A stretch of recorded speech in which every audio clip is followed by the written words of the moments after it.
आज हम ओंकारेश्वर ज्योतिर्लिंग के बारे में जानेंगे। ओंकारेश्वर ज्योतिर्लिंग भगवान शिव के 12 ज्योतिर्लिंगों में से चौथा प्रमुख ज्योतिर्लिंग है। यह मध्य प्रदेश के खंडवा जिले में नर्मदा और कावेरी नदियों के संगम पर मानधाता या शिवपुरी नामक द्वीप पर स्थित है। यह द्वीप प्राकृतिक रूप से पवित्र ओम के आकार का बना हुआ है, जिसके कारण इस स्थान को ओंकारेश्वर कहा जाता है। इस पवित्र ज्योतिर्लिंग से जुड़ी कुछ सबसे महत्वपूर्ण और रोचक बातें निम्नलिखित हैं।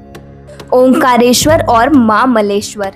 ओंकारेश्वर ज्योतिर्लिंग दो हिस्सों में बटा हुआ है। यहाँ ओंकारेश्वर ओंकार द्वीप पर और मां मलेश्वर नर्मदा नदी के दूसरे तट पर दोनों की पूजा की जाती है। मान्यता है कि इन दोनों मंदिरों में दर्शन करने के बाद ही ज्योतिर्लिंग की यात्रा पूर्ण होती है। पौराणिक कथा और महत्व।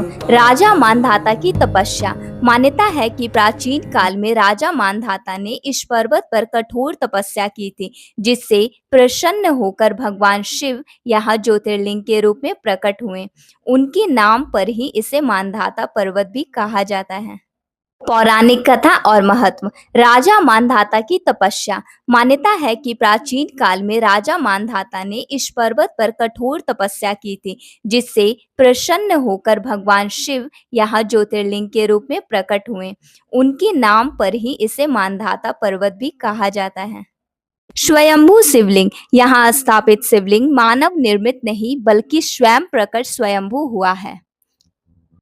33 करोड़ देवता। ऐसी धार्मिक मान्यता है कि इस क्षेत्र में 68 पवित्र तीर्थ और 33 करोड़ देवी देवता निवास करते हैं। रहस्य। यह मान्यता भी है कि भगवान शिव हर रात माता पार्वती के साथ यहीं विश्राम करने आते हैं। अगली वीडियो में हम केदारनाथ ज्योतिर्लिंग के बारे में जानेंगे। इस तरह की जानकारी वाली वीडियोस पाने के लिए हमारे चैनल को सब्सक्राइब या फॉलो करें। राधे राधे।